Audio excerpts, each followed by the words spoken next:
Breaking news. Congress senior నేత, మాజీ మంత్రి రామ్రెడ్డి దామోదర్ రెడ్డి 73 కన్నుమూత. కొద్దిసేపటి క్రితం ఏఐజీ ఆసుపత్రిలో తుది శ్వాస విడిచిన కాంగ్రెస్ పార్టీలో ఫైర్ బ్రాండ్ లీడర్గా పేరొందిన దామోదర్ రెడ్డి గారు కొంతకాలంగా తీవ్ర అనారోగ్యంతో బాధపడుతున్న దామోదర్ రెడ్డి ఎల్లుండి సూర్యాపేట జిల్లా తుంగతుర్తిలో దామోదర్ రెడ్డి అంత్యక్రియలు జరుగుతాయని వారి కుటుంబ సభ్యులు తెలియజేశారు. 5 సార్లు ఎమ్మెల్యేగా, ఓసారి మంత్రిగా పనిచేసిన దామోదర్ రెడ్డి వీరి సోదరులు రామ్రెడ్డి వెంకట్రెడ్డి గారు ఖమ్మం జిల్లా పాలేరు నుండి పలుమారు ఎమ్మెల్యేగా, ఒకసారి మంత్రిగా పనిచేసి దశాబ్దకాలం క్రితం పరమపదించిన విషయం తెలిసిందే.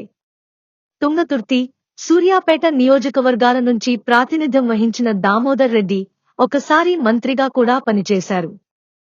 ముక్కుసూటి రాజకీయాలు చేస్తూ ప్రజల మనసు చొరగొన్న సీనియర్ కాంగ్రెస్ వాదిగా దామోదర్ రెడ్డి గారికి మంచి పేరు ఉంది. ఖమ్మం, నల్గొండ జిల్లా రాజకీయాలలో రామ్రెడ్డి సోదరులిద్దరూ చక్రం తిప్పిన సంగతి జగద్విదితం.